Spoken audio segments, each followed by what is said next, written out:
Yes. Firstly, I would like to be thankful to be given opportunity to speak regards to this bill. I would like to ask the Prime Minister why she is lowering the bar with regard to the appointment of a dean of a university. Also, I'm thankful that she has a global perspective in matters, and I hope that she will look at the education from a global perspective. That is what's needed now.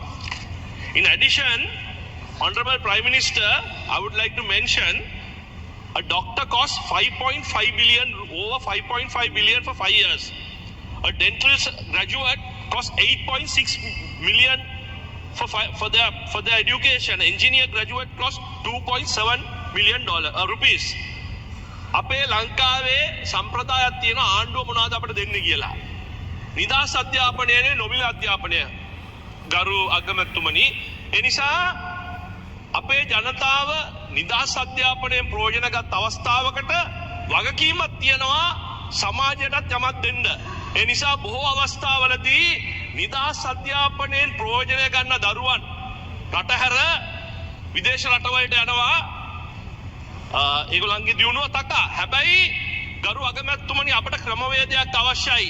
අපේ නිදහස් හෝ නොමිල අධ්‍යාපනයෙන් ඉගෙන ගන්න දරුවන් විශේෂයෙන් වෛද්‍ය වෘත්තිය, ඉංජිනේරු වෘත්තිය සහ විද්‍යා හා තාක්ෂණ ක්ෂේත්‍රයේ උපාධිධාරීන් යම් විදියකින් යම් කාල පරිච්ඡේදයක ලංකාවේ සේවය කිරීම අනිවාර්ය කළ යුතුයි.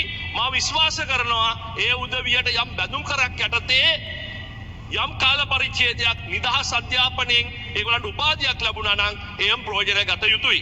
අපි දන්නවා අනිකුත් රටවල නිදහස් අධ්‍යාපනය දෙන්නේ ලෝන් එකක් දෙනවා. ඒ යම් කාල පරිච්ඡේදයක් තුල එය ගෙවිය යුතුයි. ඒ නිසා මෙහිදී අපි නොමිල අධ්‍යාපනය දෙන්නේ රටට ප්‍රතිලාභ ලබා දෙන්න. ඒ නිසා මම ඔබතුමගෙන් ඉල්ලා හිටිනවා නිදහස් අධ්‍යාපනය ඉගෙන ගන්න උදවිය රටට සේවයක් වන ක්‍රමවේදයක් ඇති කරන්න. විශේෂයෙන් අපි වෛද්‍ය වෘත්තිය දිහා බලනකොට විවරතමැතිතුමනි, වෛද්‍යවරුන් 1500ක් පමණ රටින් පිටරට යනවා.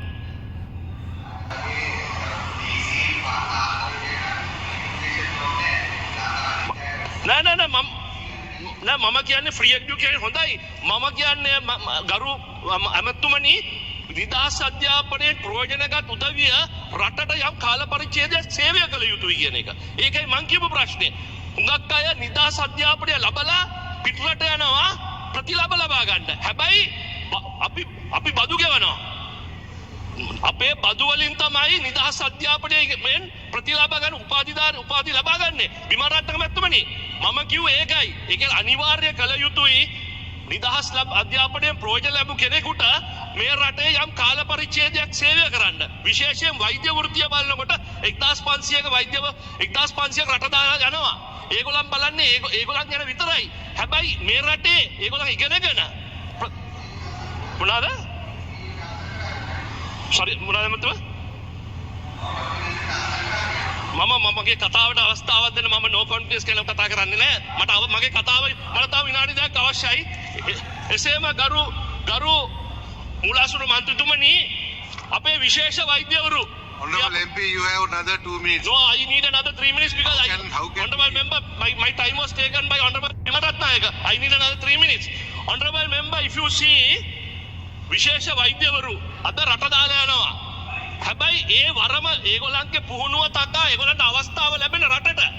හැබැයි ඒගොල්ලන් එහෙ පිටරට ගිහිල්ලා ඒ බැඳුම් කරේ ගෙවනවා.